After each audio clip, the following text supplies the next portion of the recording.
This is part 3 of a series of videos on how to create a multi-user chat application in Java. In part 1 of the series, we started with creating a basic framework for client-server communication.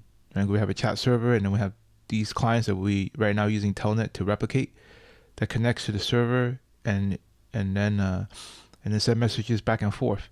In part 2, we developed the protocols for communicating different commands between the server and the client. And one of the things that we did in part 2 was to deal with the user presence. Basically, how to deal with the users logging in and logging off and notifying every other connected users about the other user's presence. Okay, so let me show you what we've done in part 2. Right, let me run the server. And we have 2 Telnet sessions to replicate 2 different clients.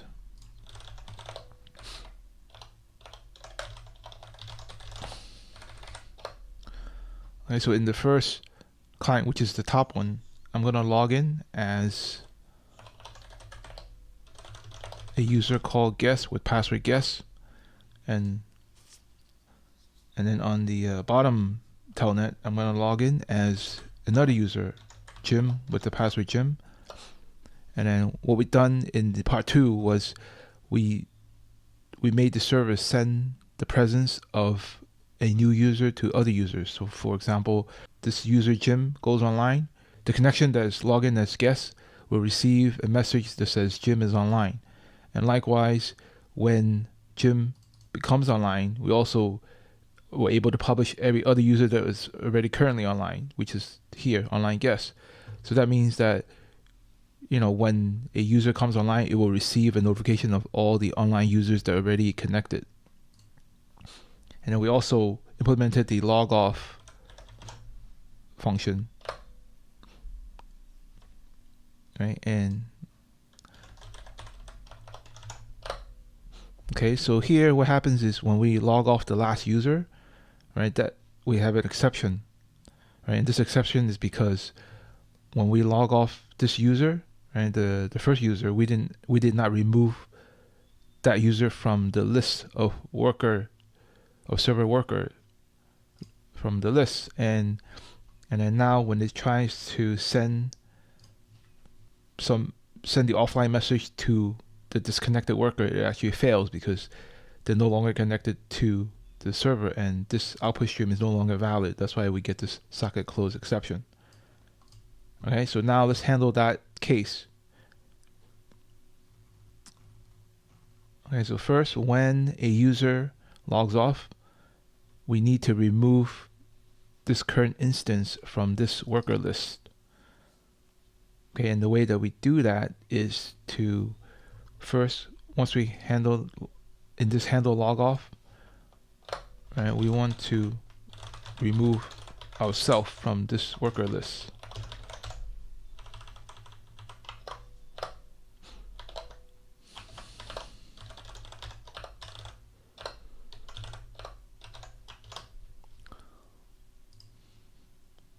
Okay, so that means it will no longer be on that list. Right, so let's try that.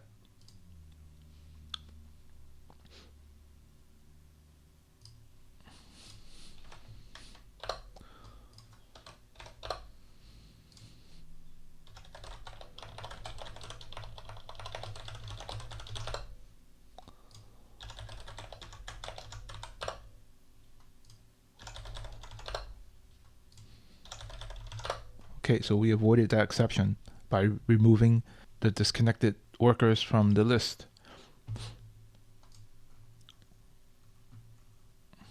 Okay, so now for today, we're going to extend our protocol to handle direct messaging. Okay, because in part 2, we already handled this log on, log off messages that are coming from the server when the user logs in and log off. Right, we handled this log in and log off. Right, when a user logs in, we take the user and the password and then authenticate that connection, and then we broadcast that presence using the online or offline to everyone else that's connected to the server. Okay, again, so for this part 3, we're going to look at how to send messages from one user to another user. Okay, so we have this loop that reads lines from the client, and then we are handling different commands such as log off, which is the equivalent to quit. We handle the login command here, and then now let's create another command called message.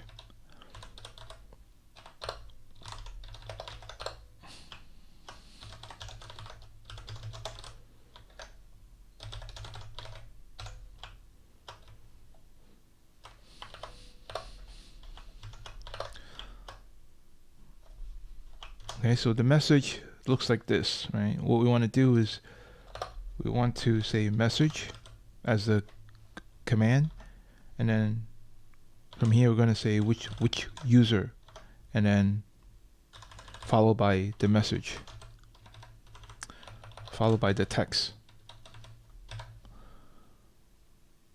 Okay, so for example, I could say message, say Jim, and then hello world, right? That's going to be my line that gets sent to the server, and then from that, what's going to happen is Jim is going to receive a message from, say, guest, and then hello world. Right, so this one is the one that gets sent, and this is the one that's going to get received by Jim. Alright, so let's do this. So guest will send out this message, and then Jim will receive this message. Alright, so let's implement that in our code.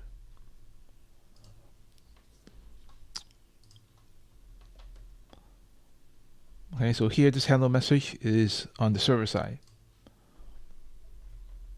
Okay, so the first token we already know is going to be message, right? So the format is going to be message, and then login, and then message.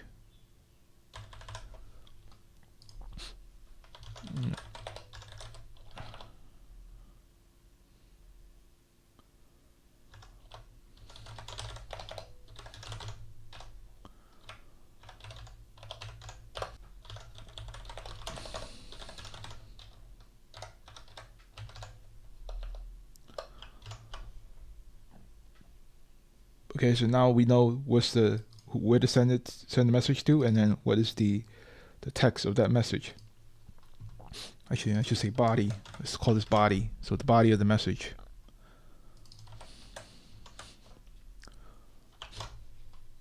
Let's change all this to be body just to be clear. The message body.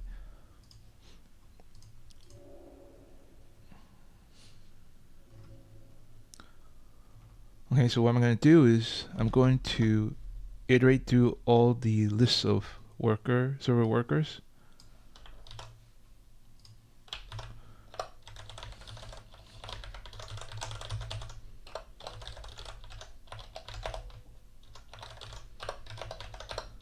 And if the worker login matches the send to,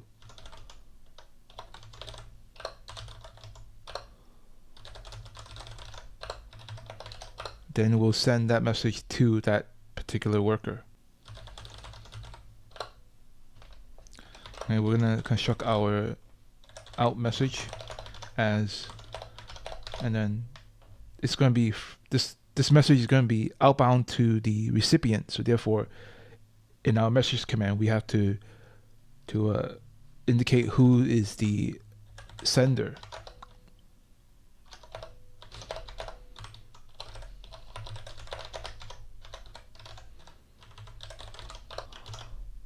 And do some exception handling. Okay, so let's try it out.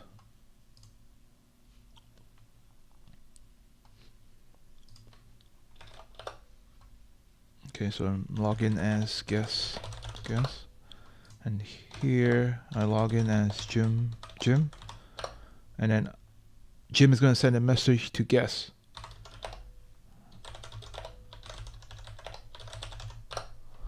Okay, and then what happens is we're only gonna right now we're sending actually just the first token of that body message, right? So that's why you don't see this hello world, because once it tokenizes this line, right, this is another token that we didn't handle, right? And likewise, I can send a message to Jim from guest.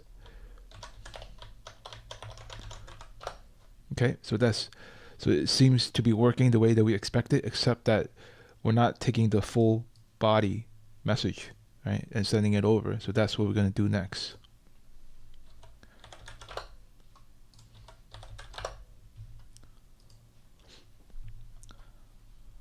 So the reason why you only see part of the message is because of this, right? Because right now we actually have another string on the index 3, right? And the way that we're going to handle that is to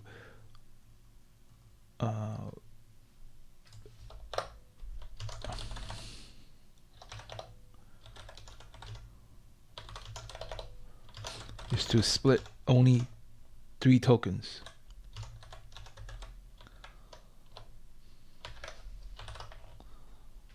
Okay, so you see the third argument here. We say max. That's how many tokens we're gonna create, right? So we want at most 3 tokens, because everything else past the third token should encapsulate every single string that's after the third token.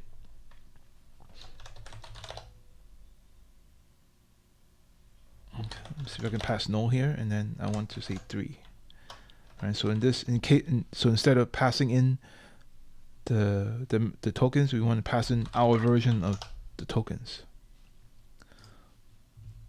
So let's see if we can do that.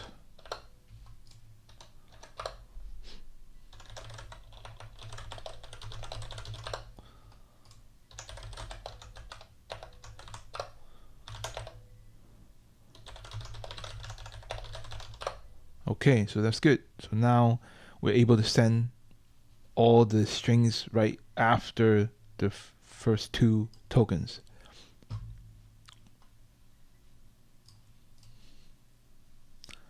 Okay, so what we've done right now is we were able to just send messages from one user to another user, right, by creating a format such as, having the command message first, and then the target login that you want to send the message to, and then followed by the message body. And the way that we do that is to get the list of workers and then iterate through all the workers and see if their logins match our send to login. And then if it does, then we just formulate this message and then send that to the worker, which eventually will get delivered to the client. Okay, so now that we are able to send messages from one user to another user using direct messaging, right, let's work on this broadcast message, right? Well, when I say broadcast message, I'm not really saying that we use a broadcast to everybody, right? But it's more about group messaging.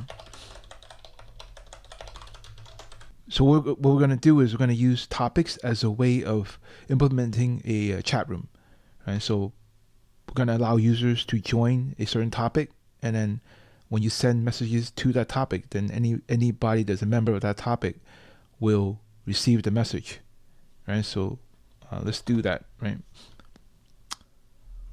So we need to implement some new commands, right? So this is for topic, right? So here, this is going to indicate a topic which is similar to a chat room, right? Chat room, or you can say this is a group chat.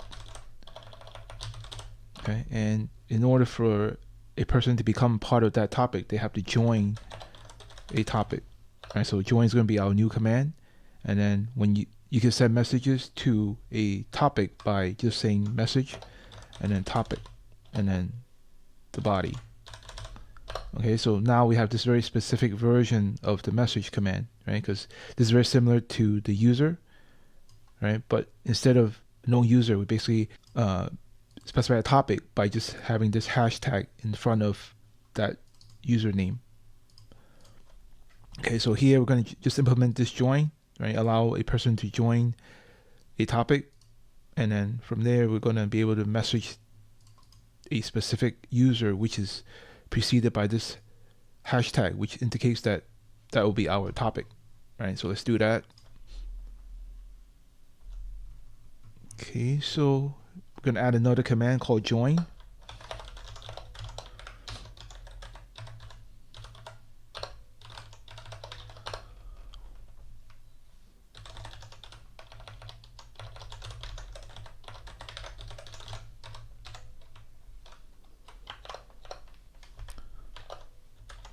Okay, so we're gonna make sure that the length is more than 2 or more than 1, right? And our topic is gonna be the second token.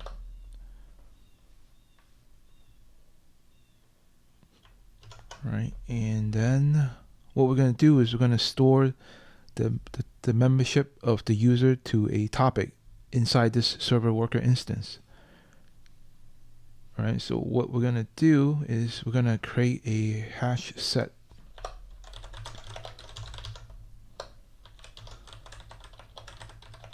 So topic set.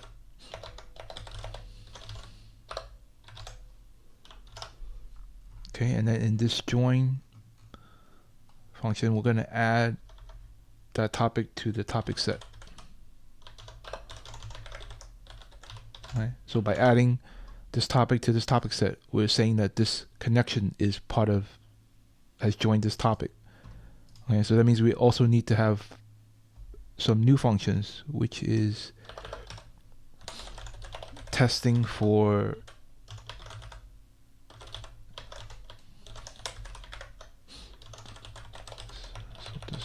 topic, right? And then basically this just tests to see if that topic string is inside our topic set.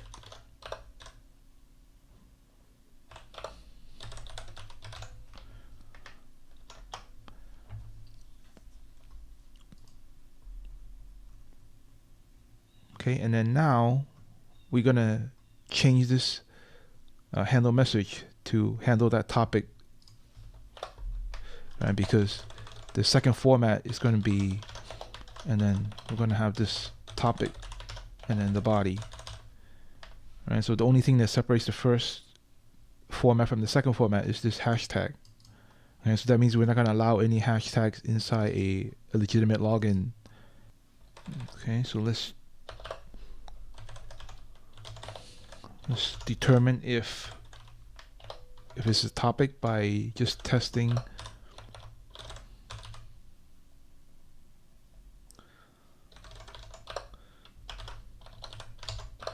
the first character of the send to as a hashtag.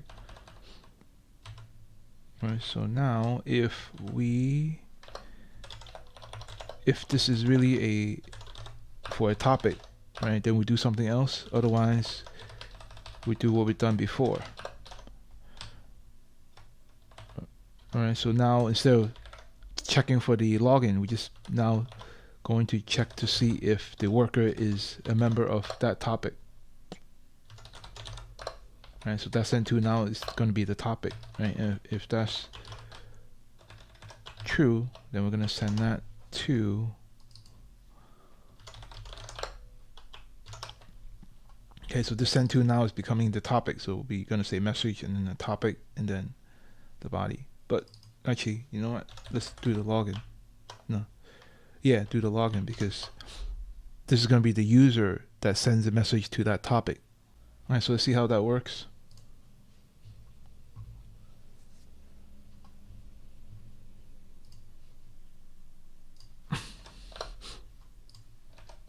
Okay, so first I have to log in.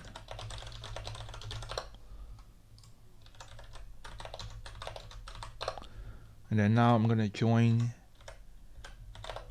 a topic called hello. Right, and then now if I can send a message to, right, so there you go. So now if I send a message to this topic, since this person has joined the topic, and since guest has joined the topic, that guest will be able to receive this message, right? So if I was to send it to another topic that the guest is not a part of, right, that message will not get delivered to the guest, right? Because again, he's not part of that topic. So that's working as the way that we expected. Okay, so now that we have our topic or group chat working, right? So what we've done is when this user joins a topic called hello, right, we're able to send that message using the topic as the targeted login, right? And then this user receives the message that was targeted for that topic. But the problem right now is that if you look at just this message alone, right, this command alone, you don't know which topic it was targeted for, right? So that's what we're going to do now, is to add this topic to the prefix of the login, right? So what's going to happen is, okay, so when we receive the message, right, we're gonna so this is the send, right? And then when we receive the message, what we're gonna do is we're gonna say topic and then the login and then followed by the body, right? So this is so that any user interface can group these types of messages together. Okay, so let's do that, right? So here, when we send out the message to the members of that topic, right, we also want to append the topic to the front of this login, right, as one string.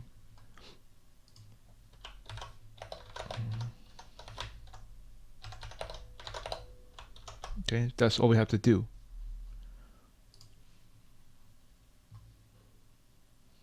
Okay, so let's try it out.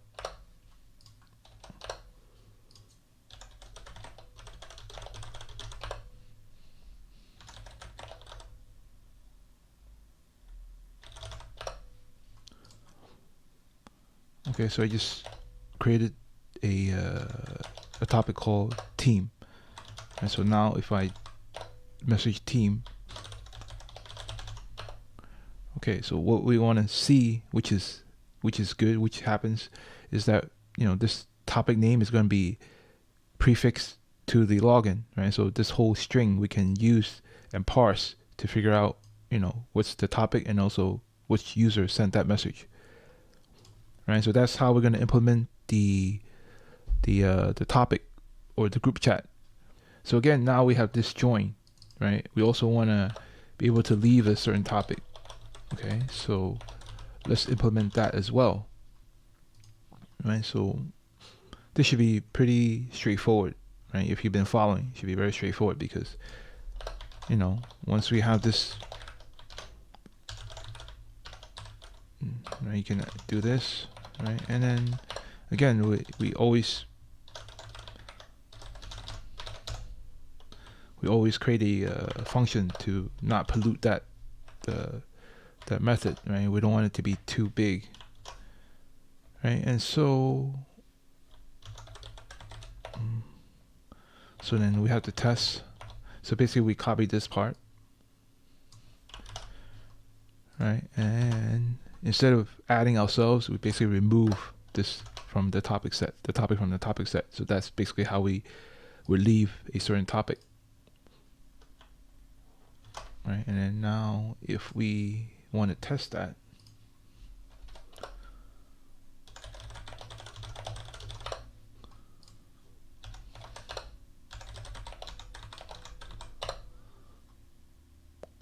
okay, so if I join team, and then now I can message team. Okay, so if I leave team, right, I can if I message again, right, so that means you can see that this guest user no longer receives that message.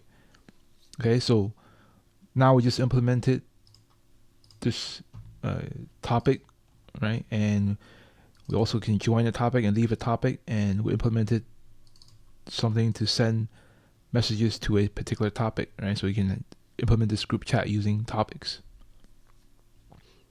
So in part 3, we implemented this direct messaging that allow you to send messages from user to user. And we also implemented group messaging, so then you can send messages to a targeted group. And the way that we do that is by implementing a topic using hashtags, right? And so a user can join a hashtag and leave a hashtag topic, right? And then when we send the messages, we can actually send that to that topic, send messages to that topic, and everybody that's a member of that topic will receive that message.